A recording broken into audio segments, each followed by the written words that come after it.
cane is mostly in this area, sugar cane. And the other, it's no other word, mostly.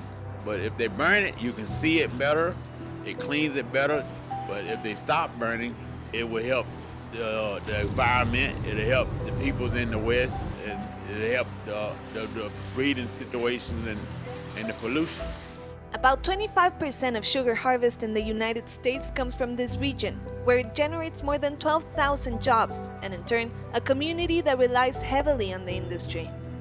They check, the wind conditions, which way it's blowing, and all that, that way we know where to start, so we can try to control where the ashes go. Hernando Saldivar has worked on the fields in charge of the burner for the past 2 seasons. If the wind's blowing out towards, towards the east, they don't do it, Or if the president comes in, they're not allowed to do it either. So if President Trump is in Mar-a-Lago, you don't burn? You're not allowed to. Not even if it's burning west? Not allowed to. How do you feel about that? It's wrong, I mean, he's, like I said, he's just a human like us.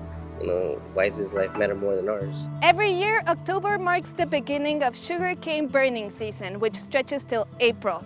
Regulations specify that if the wind is blowing towards eastern Palm Beach County's more populated and affluent coastal cities, then they cannot burn. But if the wind is blowing towards the west, towards mainly black and brown communities around Lake Okeechobee, then the regulations are minimal. We met Amalia Rangel in Belgrade, one of the largest communities in the area. Yo ya tengo 22 años viviendo aquí.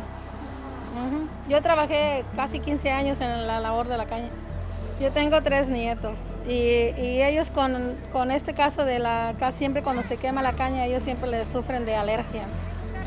El humo, la ceniza, siempre están con esa nariz suelta. We caught up with her at a trailer park across a sugarcane field where she lives with her daughter and her kids, Xavier, Allison, and Roberto. You start to cough, and a lot of allergies just come in whenever it comes down. When you smell smoke, it kind of feels kind of weird. Kind of feels weird? Yeah, feels like the oxygen is kind of getting low for me. National studies have shown that people of color are more likely to live in counties with higher levels of pollution, and that Black people, Latinx, and Asians run a higher risk of premature death from inhaling particle pollution. Come January 2021, the Florida Department of Agriculture and Consumer Services is slated to roll out a program to enhance what they call prescribed burning, all the while defending the practice as a successful model to manage agricultural lands. Stop the Burn advocates. But local activists argue that the regulations do little for the health and well-being of the glades and its people. We are in Sierra Club trying to push for a distance of, say, 25 miles, 27 miles around these 3 or 4 communities out here where people live. This time of COVID, where they've shown that the air quality has a direct impact on this disease.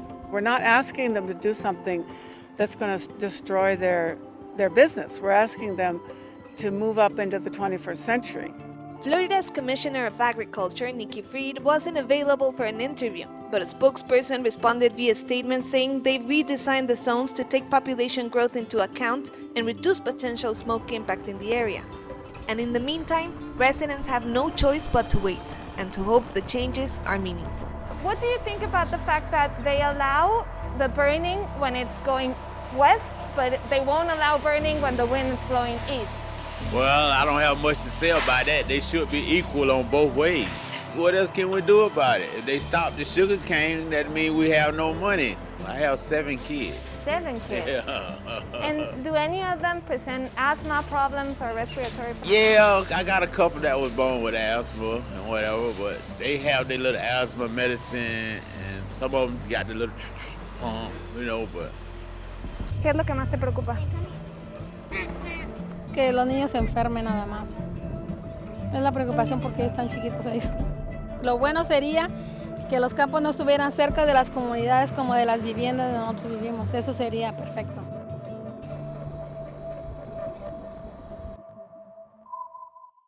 Thanks for watching Radar 2020. Please like, subscribe, and comment down below, and let us know what issues are important to you.